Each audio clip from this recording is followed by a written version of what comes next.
कई लोगों ने मुझसे कहा कि मणिपुर पर बात करनी चाहिए। वहां जो हिंसा हो रही है उसकी वजहों पर, उससे जुड़े तमाम तथ्यों पर बात करनी चाहिए।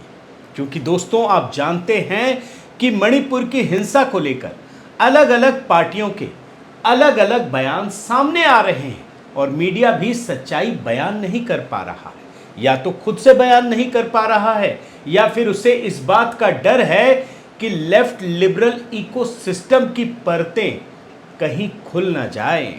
लेकिन जानते हैं, मणिपुर में जो हिंसा हो रही है ना, वो दरअसल उसके पीछे एक इतिहास है। कांग्रेस की जो नीति रही है मणिपुर उत्तर पूर्व को लेकर, उसी का ये असर है। और आज के वीडियो में दोस्तों इसी को डिकोड कर रहा हूं।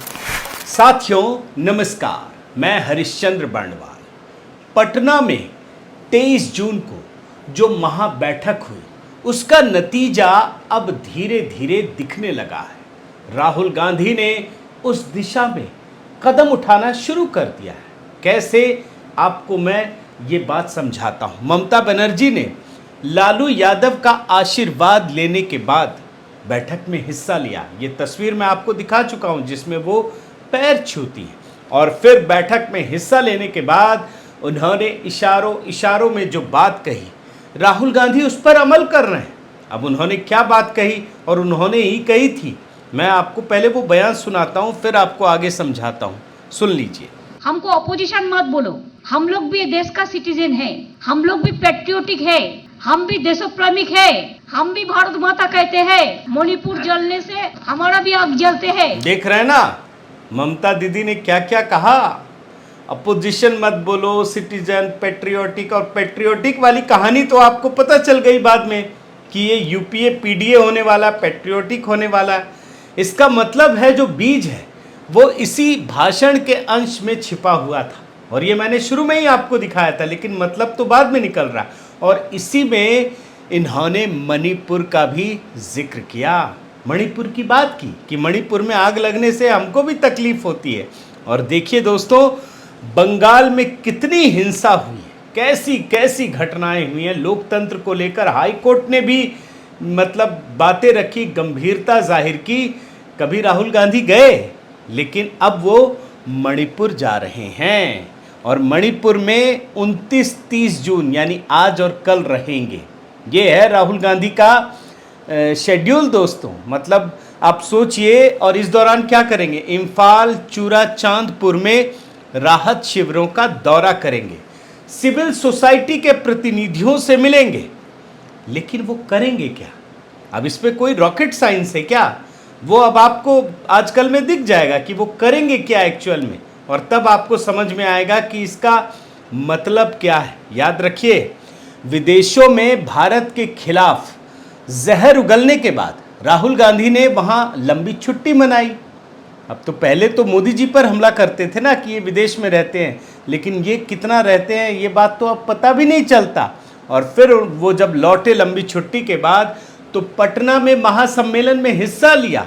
और फिर देर रात ये भी खबर आ गई अगले दिन कि गरीबी देखने के लिए निकल पड़े, एक साइकिल और मैकेनिक के पास निकल पड़े।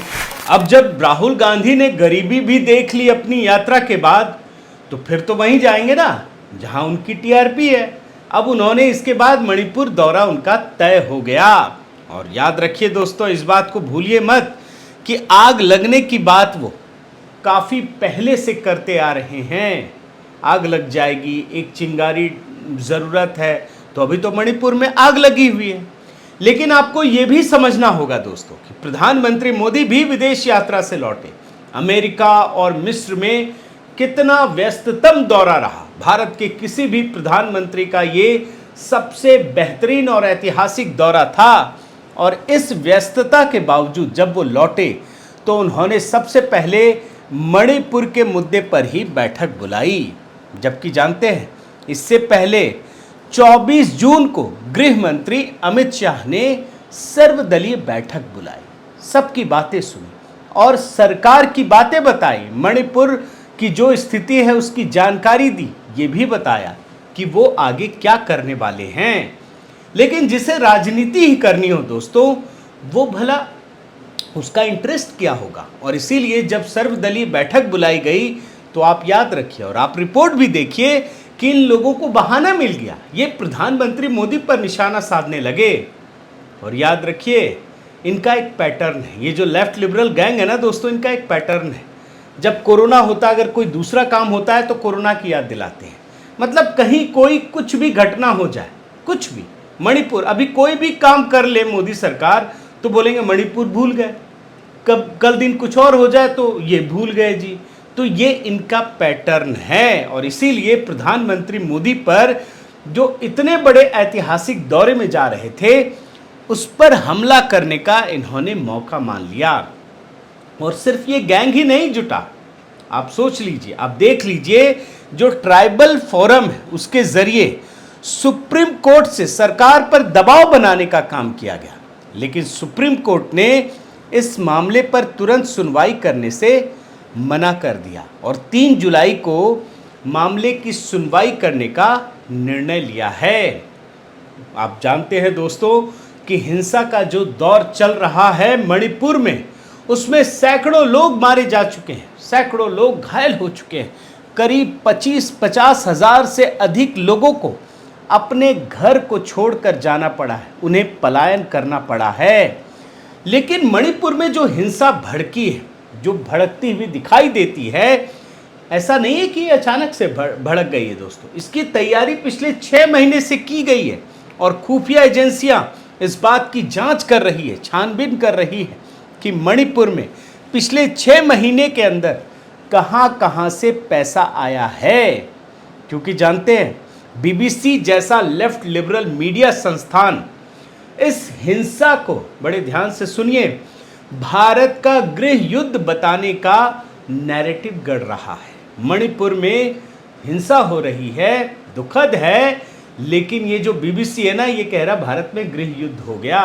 अपने ब्रिटेन की हालत नहीं देखते ये, लेकिन भारत में मणिपुर की इतनी चिंता है कि उसे गृह युद्ध बता रहे हैं। उधर कांग्रेस जैसी जो लेफ्ट लिबरल पार्टी है, उनकी पूर्व अध्यक्ष सोनिया गांधी अपने रिटायरमेंट को छोड़ करके बाहर आती हैं, बयान देती हैं और कह रही हैं कि अच्छा नहीं हो रहा है। अब ये तो सच बात है दोस्तों कि किसी भी सभ्य समाज में हिंसा को आप जायज़ नहीं ठहरा सकते। हिंसा कभी भी उसको तर्क के जरिए या किसी भी प्रकार से उसे आप सही नहीं बता सकते हैं। लेकिन ये भी याद रखिए कि इस हिंसा को भड़काने का काम कौन कर रहा है, कौन बता रहा है, कौन बढ़ावा दे रहा है। अब आपको मैं रिपोर्ट दिखाता हूं, आप देखिए। यहाँ के ईसाई संगठन बिना किसी तहकीकात के ये आरोप लगा रहे हैं कि राज्य में सैकड़ों चर्चों को जला दिया गया। अब सोचिए, अगर ऐसी बात कही जाएगी तो आप किसी ना किसी को तो भड़का रहे हैं ना, ये तो सच है ना। और मणिपुर की हिंसा के पीछे ईसाई और हिंदू समुदाय, जो आदिवासी समुदाय हैं, इसके बीच का संघर्ष है जो दशकों से पूरे उत्तर पूर्व के राज्यों में ईसाई चर्चों के कारण पनप रहा था।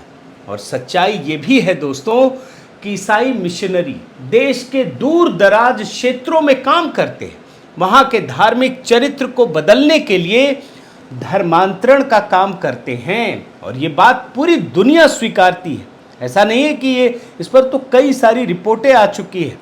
और मणिपुर में, मणिपुर की स्थिति मैं बताऊं दोस्तों, वहाँ कुकी, नागा और मेइटी आदिवासी समूह एक साथ सैकड़ों वर्षों से साथ रह रहे थे। इनका जीवन, इनकी परंपरा, इनकी पद्धति, इनका धार्मिक रीति रिवाज बिल्कुल आदिवासी मान्यताओं पर आधारित है।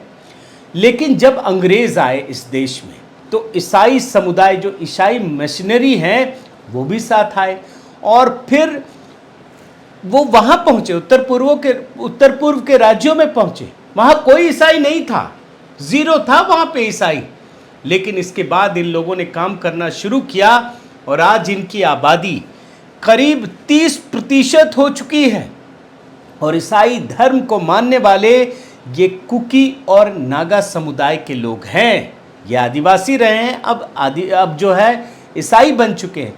जबकि यहीं रहने वाले जो मेइटी आदिवासी हैं वो धीरे धीरे हिंदू पूजा पद्धति को अपनाने लगे। यानी मणिपुर में एक बहुत बड़ा माने डिफरेंस पैदा हो गया, एक मतलब खाई पैदा होने लगी धीरे धीरे। आज जो ये मेटी और कुकी समुदाय हैं, ये कहाँ रहते हैं ये भी आप समझ लीजिए। मेटी आदिवासी मणिपुर के इम्फाल घाटी में बसे हुए हैं, जबकि कुकी पूरे मणिपुर के पहाड़ी क्षेत्रों में फैले हुए हैं। ये भी मतलब रहने का जगह भी जो है ना, रहने की जगह वो भी अलग अलग हो गई है। और हाल में क्या हुआ वो बात आप समझ लीजिए। मेटी आदिवासियों के एक मामले में सुनवाई करते हुए मणिपुर उच्च न्यायालय ने पिछले महीने एक फैसला सुनाया और ये कहा कि मेटी समुदाय को एसटी का दर्जा दिया जाए और सरकार को ऐसा करने का निर्देश दिया गया। फिर जानते हैं इसके बाद जो वहाँ कुकी समुदाय हैं, जो धर्म परिवर्तन करके ईसाई बन चुके हैं, उन्होंने भी मांग की कि वो भी एसटी बन जाए। लेकिन सिर्फ मांग नहीं हुई, बल्कि उनको भड़काया गया, चारों तरफ से ऐसा माहौल बनाया गया। लेकिन सच्चाई तो यही है ना दोस्तों, जब आपने धर्म परिवर्तन कर लिया तो फिर आदिवासी कहाँ रहे, आप तो ईसाई बन गए। और यहाँ तो जाति के आधार पर रिजर्वेशन मिलता है ना, क्योंकि ये माना जाता है कि हिंदुओं में जातियों को, कुछ जातियों को दबा कर रखा गया तो उन्हें इंसाफ मिले, उन्हें न्याय मिले, और इस वजह से रिजर्वेशन दिया जाता है। तो वहाँ पर कुकी समुदाय के लोग भी मांगने लगे, विरोध करना शुरू कर दिया। लेकिन बाद में इन कुकी समुदाय के लोगों को भड़काने का काम शुरू हो गया। अब ये किसी की साजिश है, क्योंकि कुकी आदिवासियों के जो करीबी हैं, नगा आदिवासी, आप ध्यान से देखिए, उन लोगों के गुट ने कुकी आदिवासियों को ही दोषी बताया है। लेकिन जानते हैं क्या हुआ? ऐसा नहीं कि कुकी समुदाय अलग थलग पड़ गया, बल्कि उन्हें मणिपुर और आसपास के राज्य, वहाँ जो चर्च है, उसका सीधा समर्थन मिलने लगा। अब आप समझ गए होंगे कि ये हिंसा क्यों भड़की है। मतलब सिर्फ विरोध पर, देखिए आपको कोई निर्णय पसंद नहीं है, हाई कोर्ट में है तो आप सुप्रीम कोर्ट चले जाइए, लेकिन ऐसा हुआ नहीं। लोगों को भड़काने का काम शुरू हो गया। और याद रखिए दोस्तों, भारत के उत्तर पूर्वी राज्यों में जिस बड़े पैमाने पर धर्मांतरण हुआ है, उसी का परिणाम है कि मेटी, कुकी, नगा आदिवासी जो कभी साथ रहा करते थे, वो दुश्मन बन चुके हैं। और ये आज की बात नहीं है, बहुत पुरानी बात है। ये आज बुरी तरह से एक दूसरे के दुश्मन हो चुके हैं। और ये जो धर्मांतरण का काम है ना, ये कांग्रेस के शासनकाल में बहुत तेजी से हुआ। आज जिनका बयान आ रहा है इस पर, और याद रखिए इस संघर्ष में अभी जो हालात है, वहाँ महिलाएं भी कूद गई हैं। मणिपुर में महिलाओं के एक झुंड ने धावा बोल दिया आर्मी पर, जिसकी वजह से 12 उग्रवादियों को छोड़ना पड़ा। और यहाँ तक कि सेना को भी एक बयान जारी कर ये बताना पड़ा कि कैसे इस संघर्ष में महिलाओं को ढाल बनाया जा रहा है। आज के दिन में दोस्त, जब कांग्रेस इस मामले में भारतीय जनता पार्टी सरकार को, मोदी सरकार को घेर रही है, तो आपको कुछ चीज़ें जानना बहुत ज़रूरी है। और इसीलिए ये रिसर्च मैं आपके लिए लाया हूँ। कैसे दूसरे बड़े मामलों की तरह, जैसे कश्मीर का मामला ही मैं आपको बताऊं, मणिपुर या उत्तर पूर्व के मामले को उलझा करके रख दिया गया। आज तो सैकड़ों लोगों की मौत हुई, लेकिन आपको पता होना चाहिए कि 1993 में मणिपुर में ही एक हिंसा हुई थी, जिसमें 1000 से ज़्यादा लोगों की हत्या कर दी गई थी। आज मणिपुर में नागालैंड से भी हथियार भेजे जा रहे हैं। पर याद रखिए, मणिपुर और नागालैंड की परिस्थितियां आज की नहीं है, बल्कि दशकों पुरानी है। और इन्हीं परिस्थितियों के मद्देनज़र 1958 में, बड़े ध्यान से सुन लीजिए, 1958 में आफ्स्पा कानून बनाया गया, AFSPA, और 1980 में मणिपुर को डिस्टर्ब एरिया घोषित किया गया। अब मैं आपको मणिपुर की पूरी कहानी बताने के बाद दोस्तों, जब आप पूरी परिस्थितियों को समझ चुके हैं, तो मैं आपको कंक्लूजन में एक बात ज़रूर बताना चाहूँगा कि प्रधानमंत्री मोदी की जीत का इस देश में सबसे बड़ा कारण जानते हैं क्या है? लोगों की एकता और उन्नति। अगर एक है तो मिलकर काम करेंगे और आगे बढ़ेंगे। लेकिन जहां भी संघर्ष होगा, जहां भी अराजकता होगी, वहां प्रधानमंत्री मोदी हार जाएंगे। पहले इस चीज को आप समझ लीजिए, क्योंकि जहां भी संघर्ष होता है, फिर जब दो गुट बनते हैं तो दोनों गुट अलग अलग दलों को पकड़ते हैं, और जो जातिवादी गठबंधन बनाते हैं, जो आंकड़ों की राजनीति करते हैं, उनको इसका फायदा मिलता है। वो अपने हिस्से के वोट बैंक को पकड़ कर रखते हैं और जहां लड़ाई होती है वहां एक का साथ देते हैं। तो इनका जो मतलब आंकड़ा है ना, जीत का आंकड़ा, वो पूरा हो जाता है। और इन्हीं परिस्थितियों को आप 2024 के संदर्भ में समझने का प्रयास कीजिए। मोदी को हराना है तो संघर्ष आपको और देखने को मिलेंगे। तो अब आप समझिए कि इस संघर्ष से क्या लेना देना है। अगर देश को आगे बढ़ना है तो लोग इसीलिए बोलते हैं ना कि मोदी चाहिए, क्योंकि एकता होगी, उन्नति होगी। लेकिन झगड़ा होगा तो इनकी जो विदाई है वो तय है।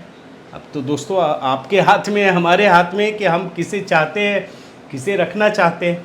बहुत बहुत धन्यवाद। आपसे निवेदन है साथियों कि आप मेरे इस चैनल को ज़रूर सब्सक्राइब कीजिए, लाइक कीजिए, शेयर कीजिए, कमेंट कीजिए और इस बेल आइकन को प्रेस करना मत भूलिएगा। नमस्कार।